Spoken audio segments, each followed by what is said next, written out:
আশা করি সকলে ভালো আছেন। এইমাত্র পাওয়া আবহাওয়ার সর্বশেষ আপডেট নিয়ে হাজির হয়েছি। ভারী বর্ষণের কারণে আগামী ২৪ ঘন্টায় ভাসতে পারে দেশের অনেক জেলা, সাথে ভারতও। আজ ২৩ আগস্ট শনিবার।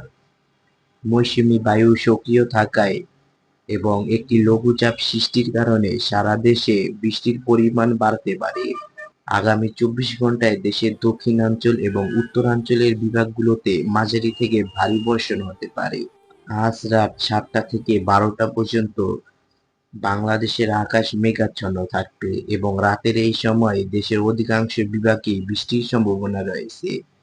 বিশেষ করে খুলনা, বরিশাল, চট্টগ্রাম, রংপুর, ঢাকা, রাজশাহী, ময়মনসিংহ, সিলেট বিভাগের অনেক জেলায় অস্থায়ীভাবে দমকা হাওয়া সহ মাঝারি থেকে ভারী বৃষ্টির সম্ভাবনা রয়েছে, সাথে বজ্রবৃষ্টিও।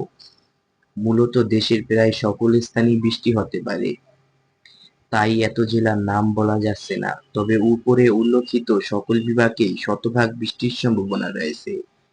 এ সময় ভারতের পশ্চিমবঙ্গের কলকাতা, হাওড়া, হুগলি, উত্তর দক্ষিণ ২৪ পরগনা এবং পূর্ব পশ্চিম মেদিনীপুরে বজ্রবৃষ্টি এবং হালকা থেকে মাঝারি বৃষ্টির সম্ভাবনা রয়েছে। ত্রিপুরা, আসামেও রাতের দিকে বৃষ্টি হতে পারে, তবে হালকা। আজ রাত ১২টা থেকে আগামীকাল সকাল ১০টা পর্যন্ত দেশের তাপমাত্রা প্রায় অপরিবর্তিত থাকবে। বৃষ্টিপাত অব্যাহত থাকবে। মৌসুমী বায়ু সক্রিয় থাকার কারণে খুলনা, বরিশাল, চট্টগ্রাম, রংপুর বিভাগের জেলাগুলোতে বৃষ্টির পরিমাণ বাড়বে। রাজধানী ঢাকাতেও ভোর এবং সকালের দিকে বৃষ্টি হতে পারে। যে সকল জেলায় বৃষ্টি হতে পারে, উপরে উল্লেখিত সকল জেলাগুলোতেই বৃষ্টি হতে পারে, তবে খুলনা, বরিশাল, চট্টগ্রাম, রংপুর এই সকল বিভাগে মাঝারি থেকে ভারী বর্ষণ হতে পারে।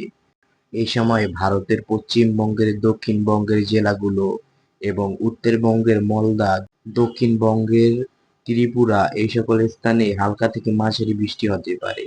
আগামীকাল সকাল ১০টা থেকে বিকেল ৫টা পর্যন্ত দিনের বেলায় বৃষ্টি হতে পারে। আবহাওয়ার পূর্বাভাস অনুযায়ী রংপুর, খুলনা, চট্টগ্রাম বিভাগের অধিকাংশ জেলাগুলোতেই বৃষ্টি হবে। রাজশাহী, ঢাকা, ময়মনসিংহ, সিলেট বিভাগেরও অনেক স্থানে বৃষ্টিপাতের সম্ভাবনা রয়েছে।